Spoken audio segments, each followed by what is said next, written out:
भाई क्या नाम है आपका? मेरा नाम है गिलदीप। कहाँ से आए आप? मैं जलंधर से हूँ। आप अपनी गवाही खुद बताएं, क्या गवाही है आपकी?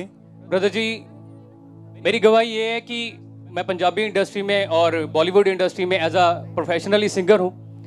पहले था, बट मैं इंडस्ट्री में काम करते हुए मैं गलत कामों में चला गया और मैंने राइजिंग स्टार शो किया जो मुंबई में कलर्स टीवी पे चलता था, जिस पे बिग बॉस चलता है, और उसमें मैं टॉप 5 में कंटेस्टेंट रह चुका हूँ। लेकिन इंडस्ट्री में काम करते हुए मेरी ज़िंदगी ऐसी थी कि मैं शराब पीता था और सिगरेट भी पीता था और गलत कामों में भी था।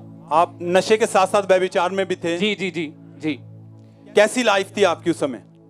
ब्रदर जी, लाइफ मेरी ऐसी थी कि मैं ये सोच रहा था कि इंडस्ट्री में अगर मैं काम कर रहा हूँ और इतनी सक्सेसफुल लाइफ पाना चाहता हूँ, मैं पागल था कि मैं बॉलीवुड में गाऊं एज अ प्लेबैक सिंगर, सब एक्टरों के लिए गाऊं। ब्रदर आप बताएं, ये जो फोटोज हैं आपकी, ये किनके साथ है आपकी फोटो? ये कलर्स टीवी पे मेरा ऑफरिंग ग्रुप था, ये मैं लीड सिंगर पे खड़ा हूँ। ये मेरे शोज की सारी फोटोज हैं, पोस्टर्स हैं। ये मास्टर सलीम जी के साथ हैं।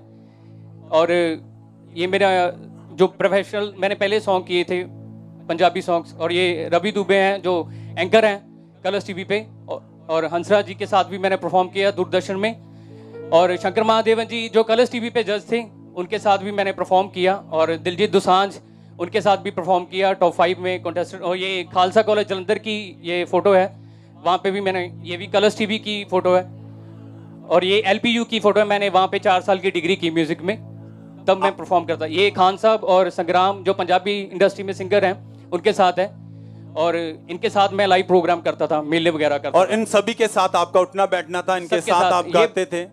ये बॉलीवुड सिंगर बैनी दयाल है जो सब इंडस्ट्री में प्लेबैक सिंगर के लिए गाते हैं, उनके सब एक्टरों के लिए गाते हैं। बॉम्बे में था मैं तब, MTV में। आप इनके साथ बॉम्बे में थे? जी जी जी जी। अब बताएं कैसे था आपका उस समय, लाइफ कैसी थी आपकी? लाइफ ब्रदर मेरी ऐसी थी कि मैं बिल्कुल ही, मतलब मैं ये सोच रहा था कि अगर मैं ऐसी ही लाइफ गुजारूंगा कि नशा भी करूंगा, इंडस्ट्री में काम करते हुए इतना पैसा कमा के, मतलब मुझे ज़्यादा ऐसा था कि मैं अगर पैसा कमाता था तो मैं सारा पैसा अपने कपड़ों पे और अपने यारों दोस्तों में उजाड़ देता था ऐसे ही। आप अपने ऐशो आराम में सब खर्चा करते थे, घर वालों को कुछ नहीं देते थे? आपकी लाइफ टोटली पूरी तरह से ऐसी थी सारी? ब्रदर जी, घर में मैं खर्चा देता था, अपनी पॉकेट मनी भी रखता था, लेकिन इतना पैसा कमाने के बावजूद भी मैं मेले वगैरह करता था, और भी शोज़ वगैरह करता था, डिवोशनल शोज़ करता था, मैरिज के शोज़ करता था, होटल के शोज़ करता था। तो मैं ये सोच रहा था कि हाँ, पैसा ही सब कुछ है और बस मेरी लाइफ ऐसे निकलेगी। मैं बॉम्बे में काम करता हूँ, 1 साल मैं बॉम्बे में रहा और लवली प्रोफेशनल यूनिवर्सिटी में पढ़ा, पैसा कमाऊंगा, बस यही सब कुछ है। और इसके साथ साथ जो मैं नशा वगैरह करता था, गलत कामों में था, गलत संगति में था, तो मैं ये सोच रहा था कि जब मैं ड्रिंक कर लेता था तो मुझे ये लगता था कि मैं अपनी लाइफ को स्पॉइल कर रहा हूँ। जब मैं मुंबई में था तो मैं उन एक्टर्स का नाम नहीं लेना चाहता, उस चैनल का भी नाम नहीं लेना चाहता। जब मैं उनको देखता था तो मैं ये सोच रहा था कि इंडस्ट्री में ये लोग ऐसे, हम इनको ऑन स्क्रीन देखते हैं और ये ऑफ स्क्रीन कुछ है और ऑन स्क्रीन कुछ है। क्योंकि मैं 2 साल जैसे बॉम्बे में रहा, तो आप जब उनको स्क्रीन पर देखते तो अच्छा लगता था कि मैंने ऐसे बनना है, मगर जब आप उनके बीच में रहे, आपने उनकी जिंदगी को बैक पर देखा, बैक साइड से चेक किया, तो क्या लग रहा था उस समय आपको? ब्रदर जी, मैं ये देखता था कि इंटरनल लाइफ इनकी कुछ और है, और ऑन स्क्रीन जैसे मैं सोच रहा था कि सब कुछ बढ़िया है, सब कुछ अच्छा है। लेकिन जब मैं उनको देखता था कि कोई सिगरेट पीता है, कोई कुछ करता है, कोई प्रोड्यूसर ये करता है, कोई कुछ डायरेक्टर ये करता है, और मैं ये सोचता था कि अगर मैं ऐसे ही इंडस्ट्री में काम करता रहा तो मेरी लाइफ बिल्कुल स्पॉइल हो जाएगी। तो मुझे इस बात का दुख भी होता था। जब मैं इस बात से ज़्यादा परेशान था, मैं बॉम्बे में रह के भी ड्रिंक, मेरे हाथ में बियर की बोतल पकड़ी होती थी, और मैं सुसाइड करने की मैंने कोशिश की कि मुझे उस दुष्ट आत्मा ने भी तंग किया। मैं होटल में था तब मैंने विंडो के पास किया। जिंदगी से पूरी तरह डिस्टर्ब हो चुके थे? जी जी, इसी वजह से आप डिस्टर्ब हो चुके थे? जी जी जी, आपकी लाइफ डिस्टर्ब हो चुकी थी क्योंकि आपने जब उनके बीच में रह के उनको देखा तो आप चाहते थे कि ये मेरी जिंदगी नहीं, मैं ऐसा, मेरी जिंदगी खराब हो जाएगी जी, मैंने इनके साथ नहीं रहना है। जी जी जी, आप मतलब उस जिंदगी को बदलना चाहते, छोड़ना चाहते थे वो सब कुछ आप? जी जी। और डिप्रेशन में रहते हुए आपने सुसाइड करने की कोशिश की? ब्रदर जी, जब मैं बॉम्बे में था तो मैंने अपोस्टल जी की वीडियो देखी थी, उनकी टेस्टमनी सुनी थी कि वो बता रहे थे कि मैं एक हिंदू फैमिली से हूँ, तो मैंने नशा करना ऐसे स्टार्ट किया था। तो ऐसे सब कुछ मैंने सुना, मैंने सोचा कि उन्होंने बोला कि मैं जलंधर में ऐसे अपनी जब स्टेशन के पास गया, ऐसे मैंने सारी टेस्टमनी सुनी। मैंने सुना कि उनको बचाया प्रभु यीशु मसीह ने, अगर उनको प्रभु यीशु मसीह बचा सकता है तो मुझे भी बचा सकता है। मैंने अपोस्टल जी की जब टेस्टमनी सुनी तो मैंने सुना, क्योंकि मैं धीना गांव से हूँ, ये साथ में ही मेरा विलेज है, मैं सोचता था कि मेरे पास में ये मिनिस्ट्री है, तो ये मिनिस्ट्री इतनी बड़ी, पहले सुनते थे इस मिनिस्ट्री के बारे में, तो मैंने सुना कि अपोस्टल जी ने कहा कि विदाउट परमेश्वर आपकी लाइफ बिल्कुल स्पॉइल है। तो मैं सोचता था कि मैं इस चर्च में जाऊं और मैं इस लाइफ को दूसरी लाइफ छोड़ दूं। मैं इतना परेशान हो चुका था। जब मैं बॉम्बे से यहाँ पे आया पंजाब में, तो मैंने शोज़ वगैरह किए, तो शोज़ करते हुए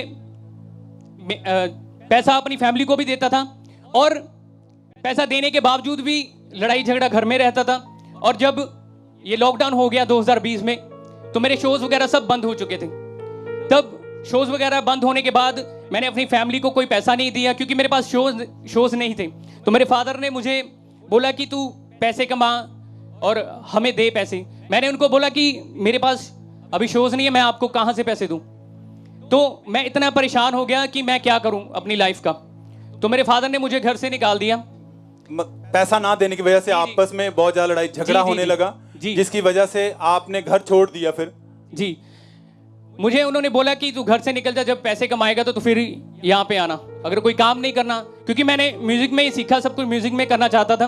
तो शोज़ वगैरह बंद हो गए, तो मैं रेंट पे रहने लगा रामा मंडी में, और मैं इतना परेशान हो गया, डिप्रेशन में चला गया। मैंने सुबह उठना, नहा के फिर फ्रेश होके फिर बेड पे लेट जाना, और मैंने सोचते रहना क्या करूँ अपनी लाइफ का, क्योंकि शोज़ भी नहीं थे मेरे पास। और आप पूरा दिन अपने रूम में बंद रहते थे और सोचते रहते थे जी, और डिप्रेशन में चले गए थे जी, और जिसकी वजह से आपने 4 बार सुसाइड करने की कोशिश की। जी जी जी। कैसे? ब्रदर जी, जब मैंने अपनी फैमिली को पैसा देना बंद किया, तब मेरे फादर ने मुझे इतना ही बोला कि तूने डिग्री की और इंडस्ट्री में काम करता था, तेरे पास कुछ नहीं, तूने किया कुछ नहीं।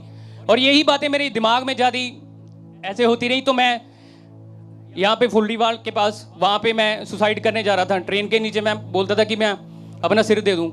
तो फिर मैंने सोचा कि बस के नीचे आ जाऊँ, ट्रक के नीचे आ जाऊँ। ऐसे मैंने 3-4 बार सुसाइड करने की कोशिश की। ट्रेन के नीचे आके, बिल्डिंग से कूदकर, जी, गाड़ी के नीचे आकर आप चाहते थे कि मैं इस लाइफ को अब खत्म कर दूं? हाँ जी ब्रदर, क्योंकि मुझे बोलते थे कि तू पढ़ाई करके भी, इंडस्ट्री में काम करके भी तू सक्सेसफुल नहीं हुआ, कुछ भी नहीं किया, तो तू क्या कर सकता है जिंदगी में अपने। क्योंकि आपके परिवार वाले और आपके सभी रिश्तेदार, जहाँ दोस्त आपको ये ताने देते थे, जिनको सुनकर आप डिप्रेस में हो चुके थे पूरी तरह। जी ब्रदर। खामरा चर्च के बारे में आपको कैसे पता चला था ये? ब्रदर जी, जब मैं फिर पंजाब में वापस आ गया, तो रूम में अपने मैंने फिर एक दिन मैं यूट्यूब देख रहा था, तो मैंने स्क्रीन अपनी स्क्रॉल कर रहा था फ़ोन की, तो वहाँ पे अपोस्टल जी की फिर वीडियो आई। मैंने सरमन सुनने स्टार्ट किए, फिर मैंने वीडियो सुनी अपोस्टल जी की टेस्टमनी, फिर दोबारा सुनी, फिर मैंने ज़्यादा सरमन इनके सुनने स्टार्ट कर दिए। तो मैंने सोचा मैं क्या कि यीशु मसीह मुझे इन चीज़ों से आज़ाद कर सकता है। क्योंकि ब्रदर जी, मैं सारी जगहों पे घूम के आ गया, सारी जगह पे मुझे कहीं भी शांति नहीं मिली, कहीं भी पीस नहीं मिला। तो मैंने सोचा कि मैं इस चर्च में जाऊंगा और परमेश्वर मुझे चंगा करेगा, आज़ाद करेगा। सब पहले तो अपने हाथों को उठाएं, परमेश्वर के लिए थैंक्स करें। Thank you Jesus. परमेश्वर के दास के लिए थैंक्स करें, क्योंकि खुदा ने उनको चुना है।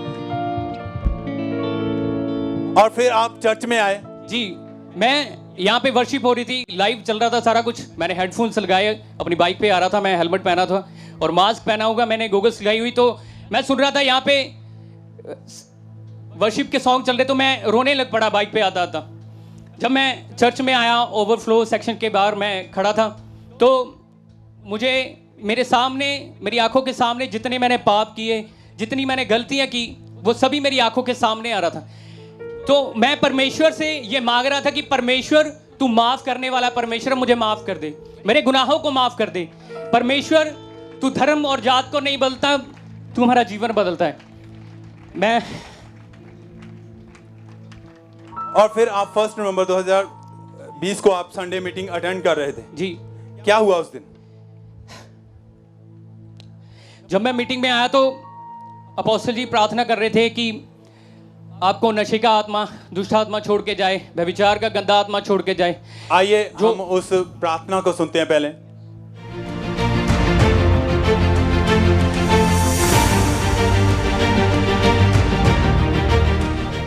दुष्ट आत्मा चली जाए, नशे की आत्मा चली जाए, गंदा आत्मा चला जाए, व्यभिचार की आत्मा चली जाए, in the mighty name of Jesus Christ. क्या हुआ ब्रदर उसके बाद? ब्रदर जी, जब जैसे मैं रेगुलर चर्च आता गया तो मुझे इस चीज से खुदावन ने आजादी दी। जब मैं प्रार्थना को रिसीव करता था, इन चीजों से परमेश्वर ने मुझे आजादी दी। अपोस्टल जी की प्रार्थना को मैं रिसीव करता था। मैंने परमेश्वर को बोला कि परमेश्वर तेरा मैं थैंक्स करता हूं, लाखों करोड़ों बार मैं तेरा थैंक्स करता कि तूने जलंधर में अपना दास खड़ा किया जिसके द्वारा ये लाखों रूहें बची हैं। मैं परमेश्वर का छाती ठोक के थैंक्स करता हूं कि परमेश्वर ने अंकुर नूल्ला जी को खड़ा किया जलंधर में। Thank you Jesus, hallelujah. भाई आप कितने समय से आप पूरी तरह आजाद हैं डिप्रेशन से, नशों से? ब्रदर जी, जैसे मैंने आजाद तो हूं मैं, लेकिन मैं ये बात कहना चाहता हूं, जब मैंने यो नशा करता था तो फैमिली तब कुछ नहीं कहती थी। जब मैंने मसीह को ग्रहण कर लिया तो उन्होंने और ज्यादा मेरा विरोध करना शुरू कर दिया। आज भी मैं रेंट पे रहता हूं, लेकिन मैं ये कहता हूं, सारे मुझे बोलते हैं कि तू सारे शोज वगैरह छोड़ चुका, सब कुछ छोड़ चुका, क्यों पागल हो गया? मैं उनको ये बोलता हूं कि नहीं, मैंने जिंदा परमेश्वर को जाना है जिसकी कब्र आज भी खाली है, और मैं उसको ही मानूंगा, उसके लिए गाऊंगा, उसके लिए जीऊंगा।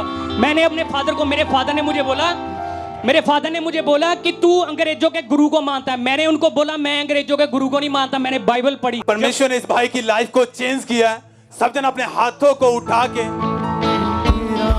हालेलुया।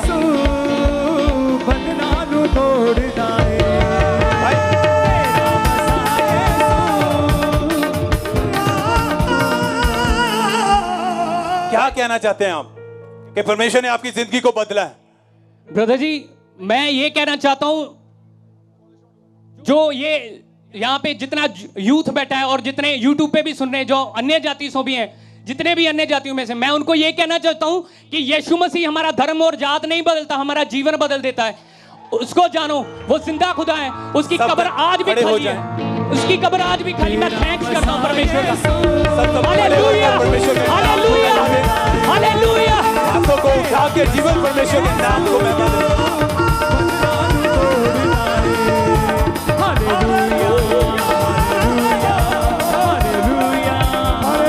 वो भाई आपके सामने खड़े हैं जिनकी लाइफ पूरी तरह डिस्टर्ब हो चुकी थी। वो आप सुन चुके हैं उनके मुंह से कि कैसे परमेश्वर उनकी जिंदगी को बदला है, उनकी लाइफ परमेश्वर में आने से पहले कैसी थी। सब जन इस परमेश्वर के नाम को महिमा दे इस बड़ी गवाही के लिए। Hallelujah, hallelujah, hallelujah, hallelujah, hallelujah. हमारे YouTube चैनल को सब्सक्राइब करें ताकि आप परमेश्वर के गहरे वेदों को जान सकें कि कैसे आप परमेश्वर में बढ़ सकते हैं, कैसे आप दुष्ट आत्माओं से, नशों से, बीमारियों से और वंशों के श्रापों से आजाद हो सकते हैं।